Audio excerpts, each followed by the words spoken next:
Flosstube. It's Arlene here. It is Wednesday, June 4th of 2025, and I feel like saying long time no see.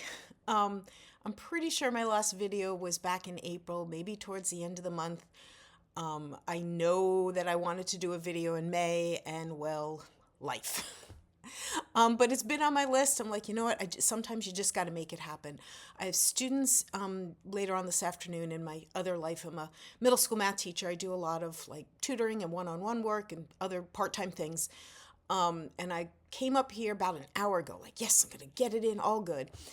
And as I've often shared with you, the skylight, that at this time of the year, the light goes right across the desk that I'm sitting at. In the wintertime, it goes by the bookshelves, and I could film and we all could watch the square of light, rectangle of light.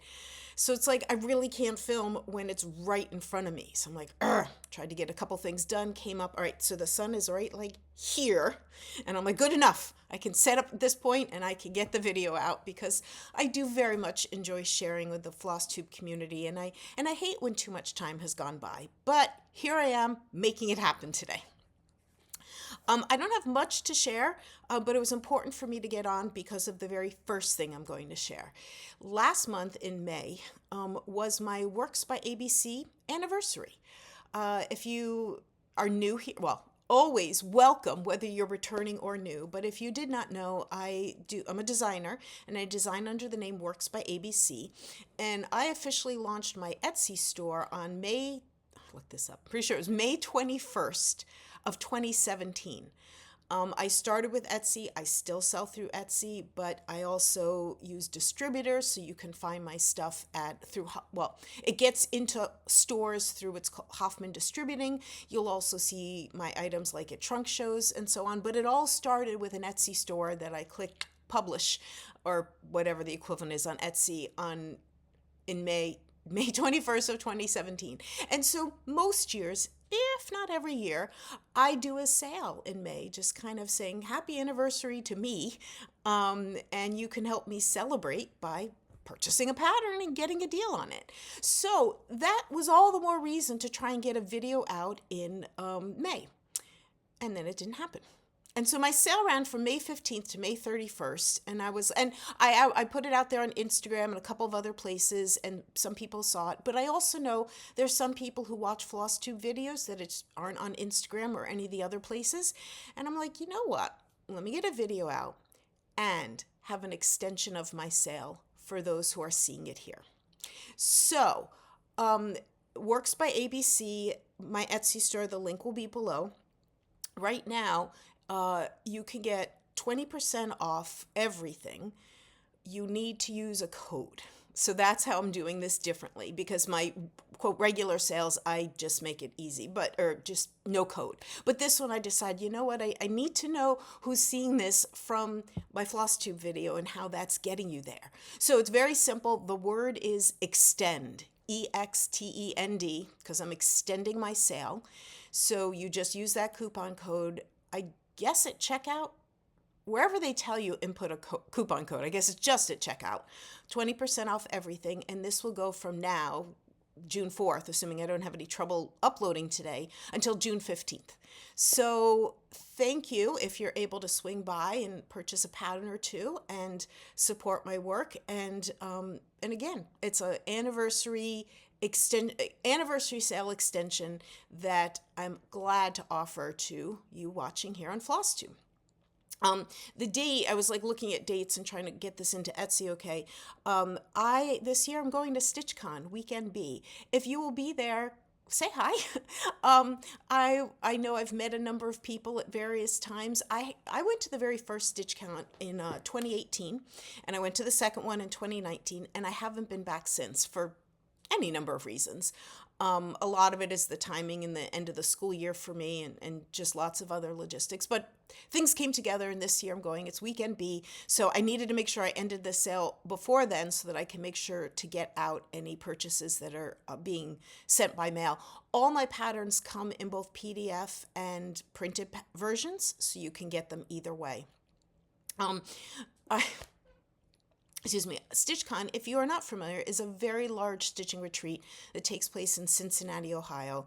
And it goes over for 2 weekends. It's large enough that there's enough people that want to go that they do it for 2 weekends. Yeah,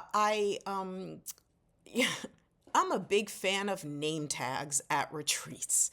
So please forgive me if we've met before and I don't remember you, or my names, faces in one ear, out the other, so to speak. So, but there are some people that are going that I'm looking forward to seeing again that I haven't seen in a long time.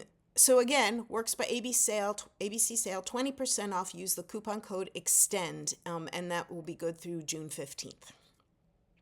Okay, the major stitching project to share with all of you today is something I showed in my last video. I guess I had just begun stitching on it, and I know it was still on the scroll bars. I just finished it the other night, and I decided, you know what, yes, this will become a pattern. It is not yet available.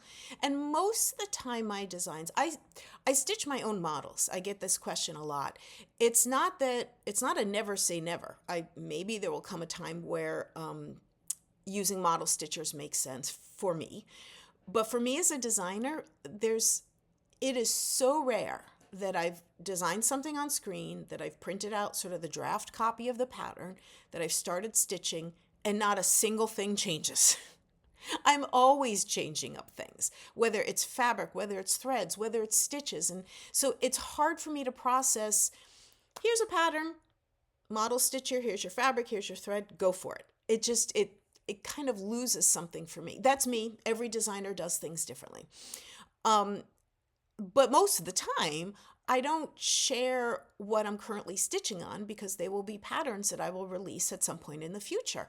And that means I don't always have a lot to show during my Flosstubes, which is why, when I first started Flosstube, like back in 2017, I did them pretty frequently. I felt like I had so much to share, just stitching that has gone on in my life, from some of the things you see on the shelf over here above, and other things that are on my walls. But I mean, I guess anyone could go back and watch my early videos and see all the things that hang on my walls from my before being Works by ABC designer year. Anyway, back to what I was saying. I don't have much to share on Flosstube current stitching because I'm usually saving them until they are done and ready to say, woohoo, here's some new releases, whether they be Nashville releases, whether they be in August, there's an online wholesale marketplace. It's kind of like the Nashville version, but just online. So it's the kind of thing where stores get first dibs, shall we say, of purchasing things. So this design is going to be released in August as part of that marketplace. But since I've already showed it to you, I might as well show the finished piece. And I did post this on Instagram, I guess it was last night, and I've loved the response to this. So I don't know, I know for sure. I won't be sharing every single new design as I'm stitching and before they're available. It's fun to leave some as a surprise of, here's a new design and you can go get it right now. But I think it's going to be kind of fun to, on occasion, show things that are just kind of getting you excited for what might be coming soon. So this piece does not yet have a name. And I want to say it's a study of color, but let me get a little more into that. It is stitched on Grace Notes fabric. The name of the fabric is Kenneth. It's showing a little washed out here. It is basically a sampler brown kind of color with DMC threads. And one of my, let me share with you, except where did it go? So where this evolved from, if you are familiar with my work, I should always go from the perspective, you may not be familiar with my work. One of my series of designs are based on lace. Separate from cross stitch and other kinds of needlework, I do bobbin lace, which is how lace was made before machines made lace. I haven't done much in the last few years. I keep wanting to get back to it. But anyway, as an offshoot of my lace interests, I've collected a fair number of lace tablecloths and table runners and doilies and things that machine made that are in abundance out there from the time periods in our country, but I suppose you could say other countries, when these kinds of things were decoratively used all over the homes. So whether that be Victorian times into the first few decades of the 20th century.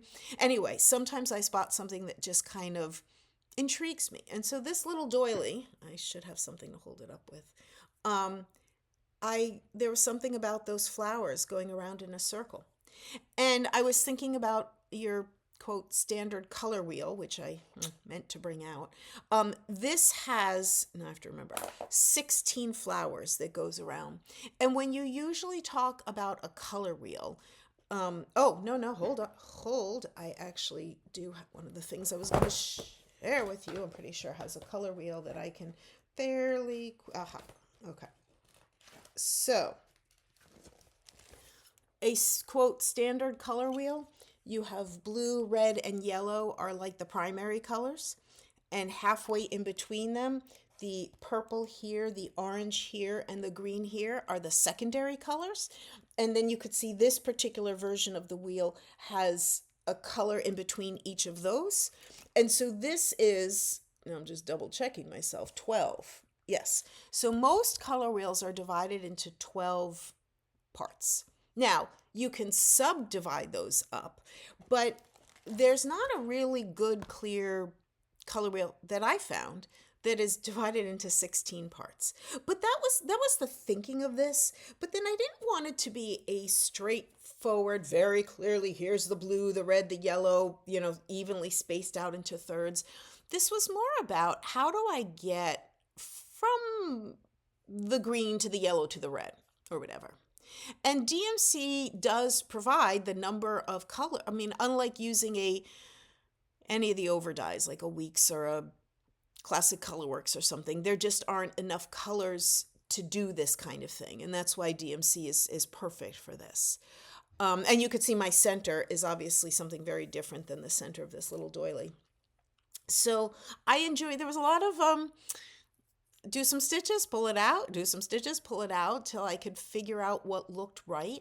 I even posted on Instagram, like one of the last things was this, for lack of better words, we'll call it a ring. I'd originally charted in green to match the green here. I started stitching some of it in green. I wasn't crazy about it. I then stitched some of it in the brown that is the outline. I couldn't decide which one I liked best. I posted a picture of just that center part on Instagram, and I got the full variety. There were more people voting brown than green, but there were definitely a number of green people. And then it just boiled down to, I saved it for the last thing. Everything else was in, and I kind of did, all right, that side has brown, that side has green, and I liked the brown, so I went with that. So again, this will be available as a pattern, most likely in August. And sure, I'll be interested if you have suggestions of names. I've always said from the very beginning that I'm not a very good namer, like when it comes to my patterns, coming up with names for them. But I also just wanted to pull out some of this color stuff because, like I said, this was, there are a number of my lace designs that are usually on like a dark color fabric with white because typical lace. But I've started more and more keeping an open mind that, well, I've always had an open mind when it comes to lace, but what could I do as a cross-stitch design inspired by a doily that is not limited to being a monochrome design? And so I just wanted to, I've shared some of these color resources in the past. I know in I'm going to say the most recent video, but I don't remember, is this card pack of cards that called Palette Scout. Really glad I got this set of cards. It was actually really helpful in playing with this design. I also have shown in the past a sort of similar set. I know I'm pretty sure I saw this set first at a like a quilt show. Essential color card deck. Cards. So it's the same idea with some variations of like the philosophy, but the thinking behind it. I love collecting these kinds of things and what could I learn from them? Some people are familiar with, because I know I've been asked about this, and I've probably had these a couple of years. They're called the color cubes, and there's two of them. I forget how many cards are in these. They're not just like the colors of the color wheel and exploring like color theory. Here's a picture, and here's 5 colors that are pulled from this picture. Now, they are given to you as the hex codes, and to some degree, you can get a DMC. The hex code is like, no expert on this, but it's kind of like the way on a computer screen there's consistency. And so I know I've done this with RGB codes. The hex codes you can find somewhere. Someone has created a list of DMC colors would be this hex code. They all look like, those weird combinations of numbers and letters. Not going to be perfect. I don't think DMC officially puts it out. Anyway, there are a whole bunch of cards with just all kinds of interesting pictures to help come up with combinations, perhaps in some cases combinations you've never thought of. And I know I've used a couple of these cards for creating a color palette for some designs. Anyway, so these went up to 3 different kind of sets of cards, each with their own different purpose. And then the other thing I wanted to share early on in this is definitely before I was designing, I know that. I had stumbled upon this book in a store that when you're trying to learn things about color theory, and when I say that, it's like complementary colors and like triad colors and monochrome colors, all of that. There's a lot of books and websites and resources out there that are in effect, for lack of better words, for painters. So that if you literally want to mix, you want green, you mix a blue and a yellow. And you can do that when you have paint and create something from it. Can you take a blue DMC thread and a yellow DMC thread and boom, magically have green? No. So what was interesting with this book is that it's a crafter's guide to color, and none of the crafts that are featured are liquid. I'll use that. So think about paint, liquid you can, mix together. So just to show you, I'm not going to go too much more in detail, but these 9 little samples. They include hand-spun singles yarn, Fair Isle knitting, hand-painted warp weaving, hand embroidery, bead embroidery, surface design, machine embroidery, pieced quilting, and paper collage. So it's just an interesting resource as it goes through color combinations and how you can create different, if you're interested in color theory, there's a lot of information out there online in books. There are quite expert people. I am not an expert person, but I've always enjoyed this book. I can't say I've come back to it very often, but it was what I was thinking about this morning when I knew that I would talk just a little bit about color wheels, how you get from one to another, and just the number of resources that I like to rely on. So there you go. New design, name to be determined, release date to be determined. But it was exciting to see the enthusiasm for this on Instagram, and I wanted to share it with all of you. The next bit of stitching to share with you is just an update. My last video, I know it's my last video because it was part of the thumbnail. I had started talking about a new design that I was working on, and I just remembered I meant to bring it. One of my new Nashville designs was called 365, A Year in Color. And it included 365 different circles that were all stitched with 365 different colors of DMC. It was sort of the next, call it volume 2, after 324, which I had released at Nashville the previous year, which was 324 colors. After 324, I had started working on a new version of it that was initially just supposed to be for me. And when I shared, mostly on Instagram, there was so much enthusiasm. And I'd even brought it to some retreats, and there was like in-person enthusiasm, that it eventually got released as a pattern called the sequel, 324, the sequel. And it involved all different types of stitches. And I get the question, well, what kind of stitching is it? Well, it's not cross stitch, but there's an element of call it what you want. Counted canvas work, a bunch of specialty stitches.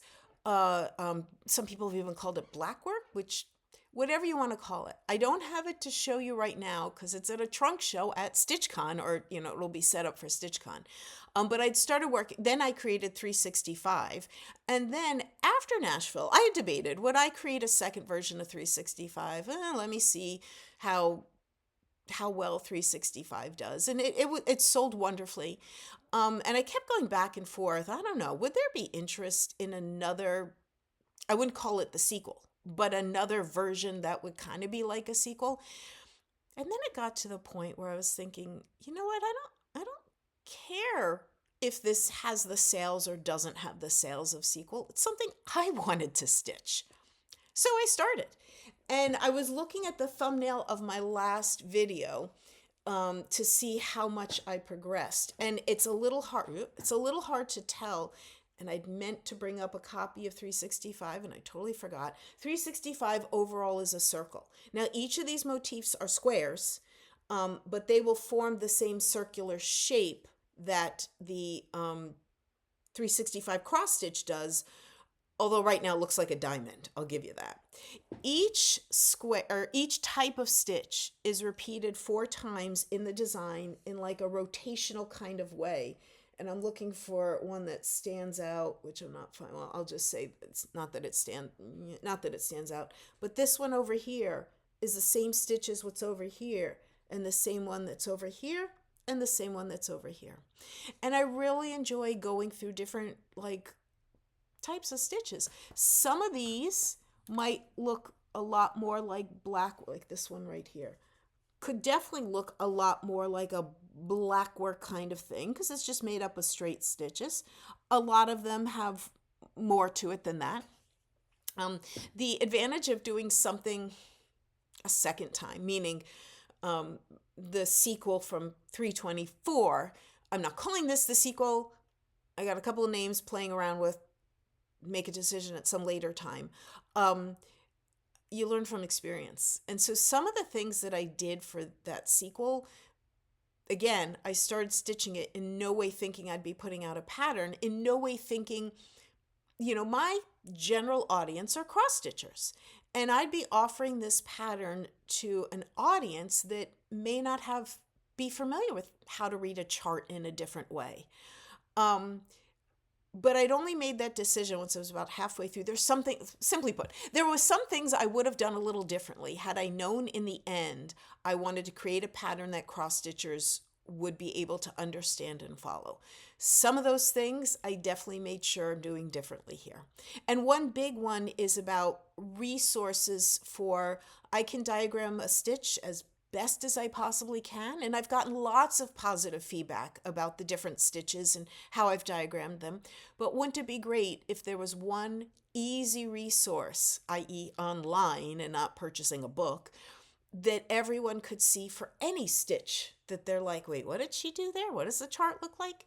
And so I've been relying on this wonderful, the Royal School of Needlework. They have a stitch bank. It's up to 500 stitches. Now, a lot of them wouldn't work here. Think about a stitch for like gold work or embroidery, okay? But there's plenty to choose from. And so I've got lists and charts and all, making sure I'm not using the same one twice.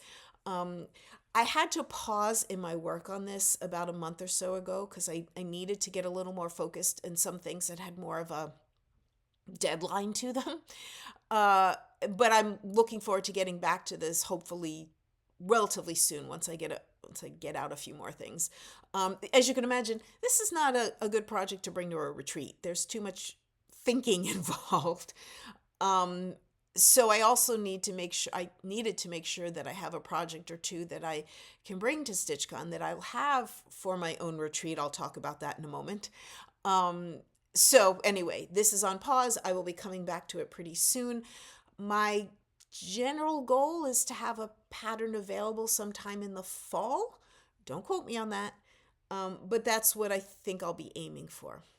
So I just wanted to show you the update. If you look at the thumbnail of my last video, you might say, how much more did she do? Because it still is a diamond shape, but there's definitely a few rings that have been built out since then. Wanted to share with you briefly about a trip I went on a few weeks ago in a last minute kind of way. It was an interesting experience. I'm glad I went. I had travel nightmares, both going and coming. Totally different story I won't bore you with. It was in Chicago, and it is a giant craft industry wholesale show. So when I say craft industry, think big picture.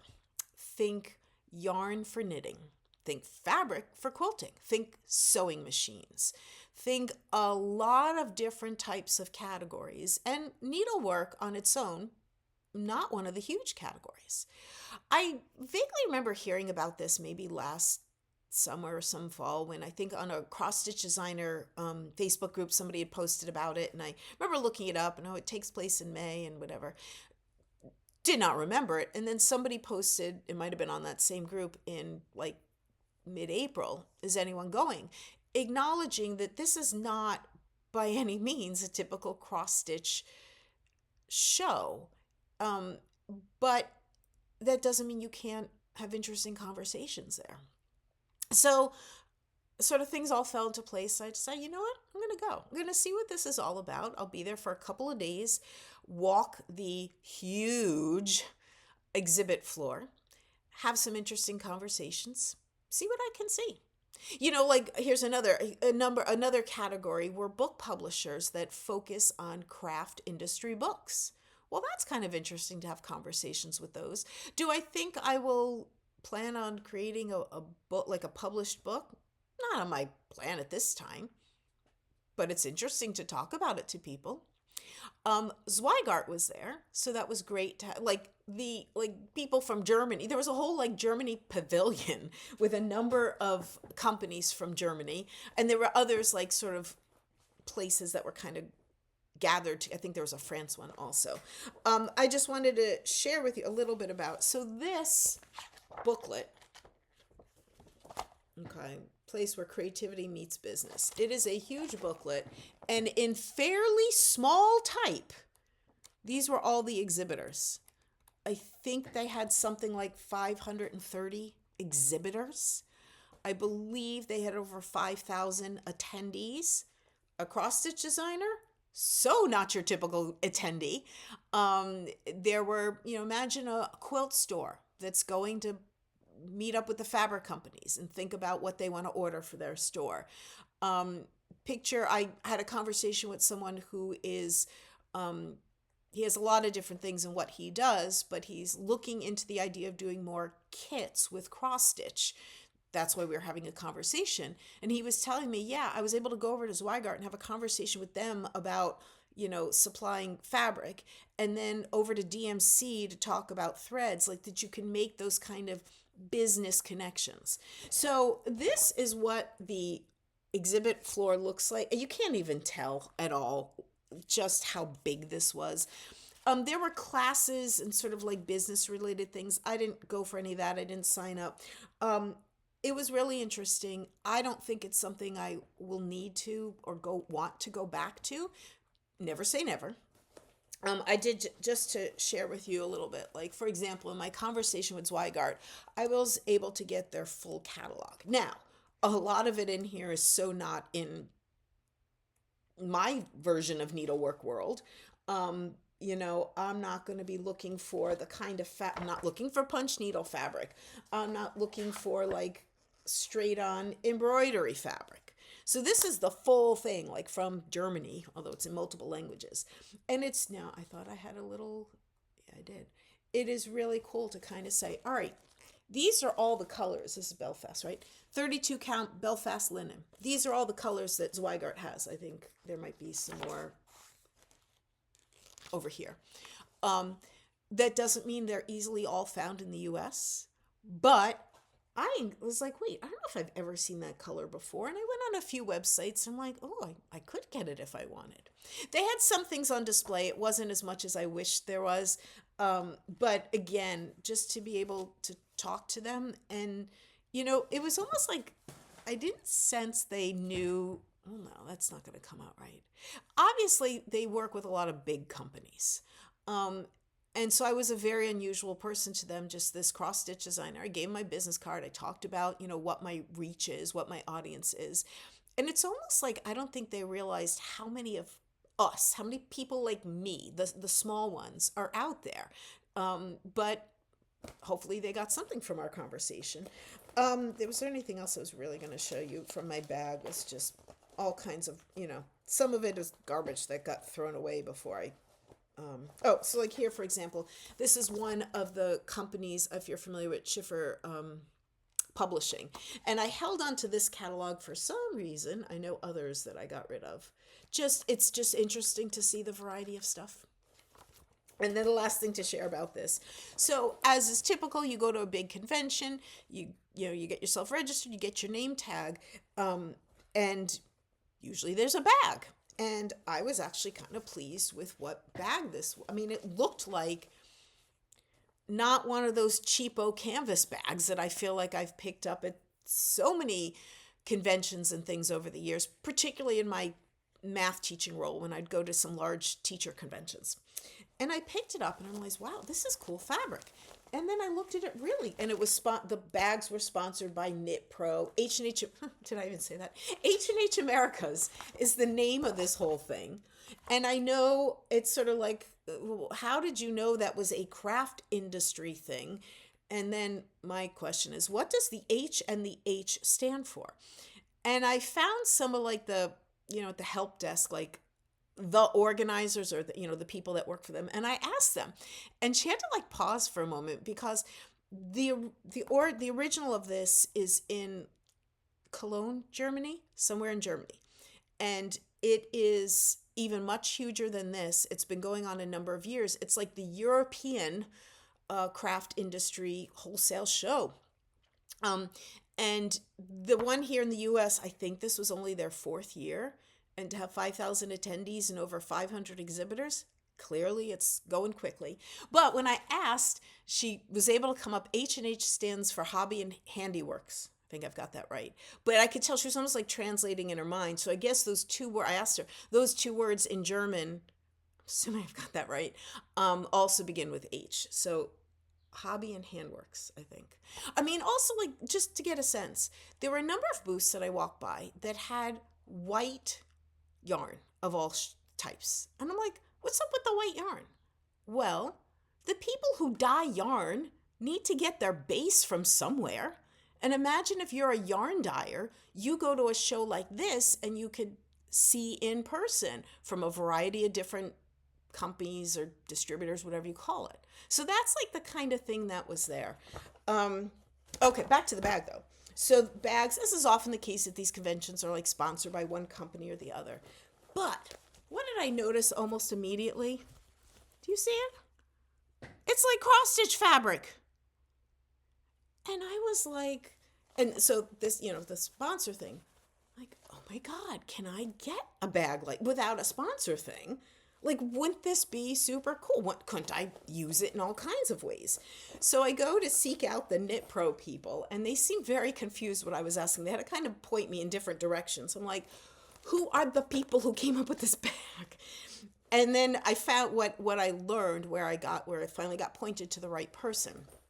If you are familiar with punch needle, there's a good chance if you're watching a Flosstube video, you are thinking about punch needle that you might use like either DMC or threads like that, and they're relatively small, and you're on a fabric that is like a solid fabric, like an embroidery fabric, like not a counted fabric that we use in cross stitch. There is another type of punch needle, which I'd vaguely heard of because it was the Oxford needle, Amy Oxford. And it's just it's the same idea. It's just a much larger scale. And think more along the lines of like rugs or, not that you'd trample over 24 hours a day, but like rug-like look to it. Turns out the fabric that is used for that type of punch needle is this. Now, she called it monk's cloth. I feel like what I thought I knew about monk's cloth was not this small. I thought it was like a 7 count thing, and this is pretty close to a 14 count Ada.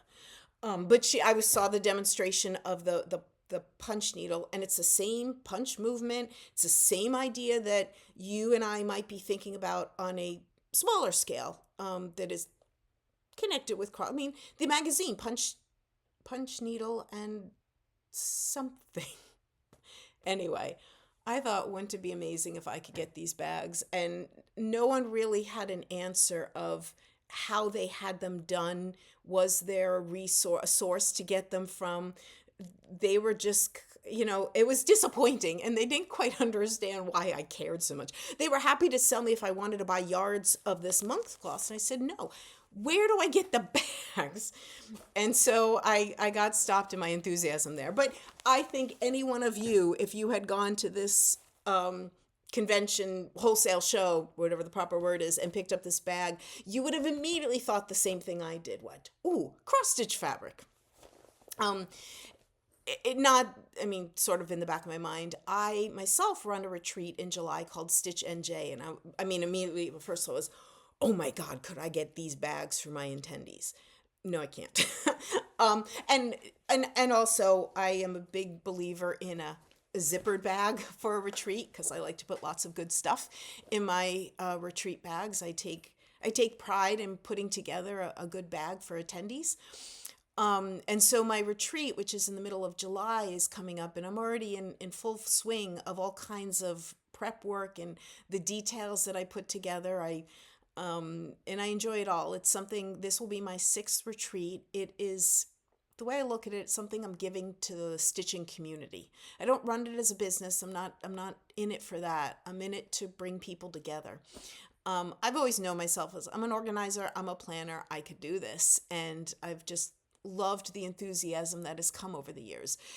If you are asking, it's a full retreat. I have 120 people, and I still do have a wait list. Yes, could there be cancellations in the next 6 weeks or so? Sure.